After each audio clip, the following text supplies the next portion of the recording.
একটা সময় ছিল যখন সকালে ঘুম থেকে উঠে মায়ের প্রথম কথা হতো, পাড়ার দোকান থেকে 8 কেজি চাল আর 1 টাকার ধনে আনতো।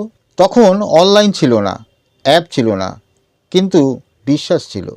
আজ এক ক্লিকেই সব পাওয়া যায়, কিন্তু প্রশ্ন হলো, সব কিছু কি পাওয়া যায়? পাড়ার দোকান শুধু দোকান নয়, ওটা একটা সম্পর্ক। পয়সা না থাকলে বলে দেওয়া যেত, দাদা কাল দেব। কেউ কিচ্ছু বলতো না। মাসের শেষে খাতায় হিসাব মিলত।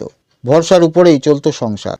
পাড়ার দোকানদার জানতো কার ঘরে বাচ্চা আছে, কার বাবার শরীর খারাপ, কার মাইনে কবে আসে। এই দোকান শুধু জিনিস বিক্রি করতো না, মানুষ চিনত।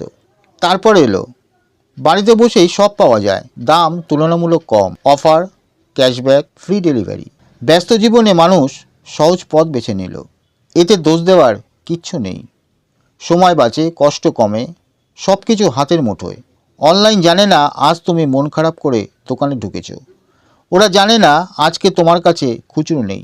অনলাইন কখনো বলবে না, থাক আজকে না দিলেও চলবে।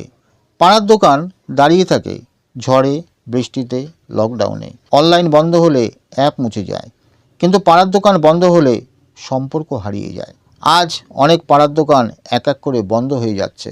শুধু দোকান নয়, হারিয়ে যাচ্ছে মানুষের সাথে মানুষের যোগাযোগ। বাচ্চারা আর দোকানদার কাকুকে চেনে না, শুধু ডেলিভারি বয়ের ফোন চেনে। প্রশ্ন হলো, আমরা কি হারাচ্ছি? সেটা কি বুঝছি? অনলাইন খারাপ নয়, পাড়ার দোকানও পুরনো নয়, দুটোরই জায়গা আছে। কিন্তু সব কিছু যদি অনলাইনে চলে যায়, তাহলে পাড়ার গল্পগুলো থাকবে কোথায়? একবার ভেবে দেখবেন, আজ যদি আপনি পাড়ার দোকান থেকে কেনেন, হয়তো একটা দোকান বাঁচবে, আর একটা সম্পর্কও টিকে যাবে। ধন্যবাদ।